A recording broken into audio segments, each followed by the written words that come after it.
Like looking back on most of my memories, you don't really come so much individually. It comes when I'm celebrating with the team or I'm happy with the team. Yeah.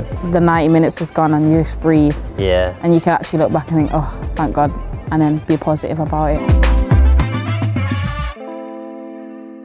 Welcome to Level Up with the Greater Game, where we give you tips and tricks to take your game to the next level. So today we're joined by Jordan, who's a mental health coach from Nuffield Health. We've got Khiara Keating, how are you? I'm good, thank you. Good. And we've got Niamh Charles. Yeah. Hello.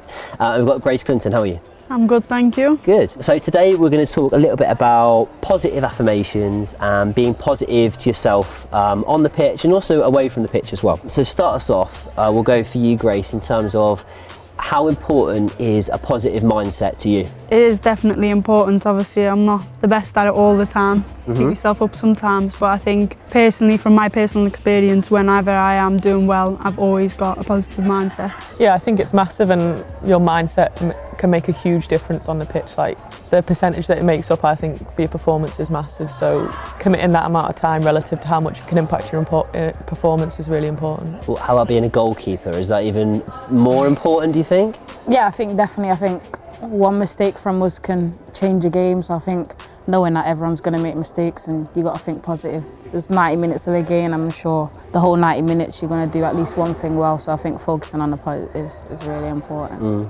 I think talking positively to the outfielders as well, like congratulating them when they've done something good. I think just lifting the whole team's positive spirit, I think, is really important as well. One of the things I think I've been encouraged to do is, like, if there's ever a moment where you're not feeling positive, is go out of yourself, don't go into yourself. So like, can you connect with your teammates, because it sort of forces you to stop sort of ruminating in your head and connect with your teammates. And I mean, we're very lucky that we play a team game, so you can kind of lean on your teammates. But I think as well, when like you make a mistake or something, it's really about not dwelling on it and being able to move on as well. And really, it's just I guess something that you have to train to sort of remember the good things as well. And on that point as well, you mentioned even in terms of, you know, we all, I think, focus on the negative sometimes that come up for ourselves, and we'll kind of sit on that, and usually we feel a negative emotion a lot more than happier ones, because, you know, when we're in a happier space, we don't need to kind of look out for things that we need to change. Grace, I want to put you on the spot if you're happy to. The last time, if you can think back for me, or if it was recent, the last time where you felt a real strong positive emotion within a kind of sporting or life context, if you'd like. I'd say probably making it to the final with Tottenham of the FA Cup.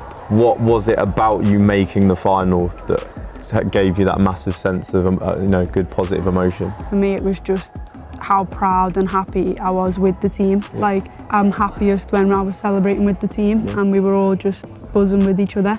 And I think, like, looking back on most of my memories, you don't really come so much individually. It comes when I'm celebrating with the team or I'm happy with the team. Khiara, what about you in terms of like any really positive emotions that you felt in a game? So being a goalkeeper is maybe a little bit different. Like last minute saves, especially against the Arsenal one to keep us in the FA Cup, I think was a big one. I think there's so much pressure, especially what happened last game against Arsenal. I felt like had a lot to redeem, and it took a lot to go into that game positively instead of worrying about if I'm going to do it again or if I'm not. So yeah, I think I had a great support network around me. I think it's just being positive about that and actually feeling the relief when the 90 minutes has gone and you just breathe. Yeah. And you can actually look back and think, oh, thank God, and then be positive about it. John, what do you think about that mental check of yourself? Yeah, I think this is it, right? In terms of, you know, emotions, we don't have control over those. They happen. We're based on the world around us. So again, sometimes it is a case of needing to ground and ask oneself, why is it happening? What is it about this that's prompted this response?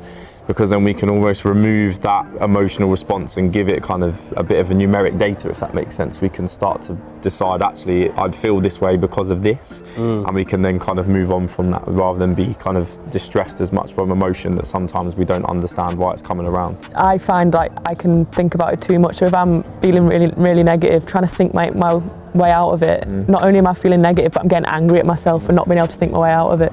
And actually something that really helps me is to just accepting that I feel that way and sort of not beating myself up about it. Actually makes the emotion pass quicker, rather than sort of doubling up and like getting angry at yourself. Accepting it and sort of letting yourself feel it, actually it does pass quicker, and then you also get comfortable and used to feeling that way, and you know it's going to pass, and it doesn't sort of spiral as much if you just sort of sit with it and accept that everyone doesn't feel 100% all the time. Has there ever been a time where you found worrying actually helps the problem?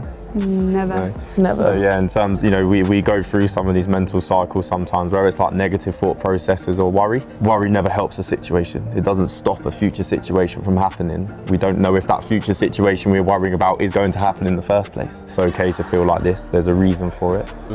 And we need to maybe wait it out. Well, thank you so much for your time, and we really appreciate you being so open with your experiences. I think there's so many really brilliant takeaways there. Firstly, that actually if you have a bad game, it doesn't suddenly mean that you're a really bad player, or if you have a good game, it doesn't then mean you're going to have a good game all the time. It's about really reflecting and thinking about actually that it's okay to go up and down in your performances. So if you're interested in finding out more from any of our Lions or Lionesses, please put a comment in the link below, and we'll really look forward to seeing you next time.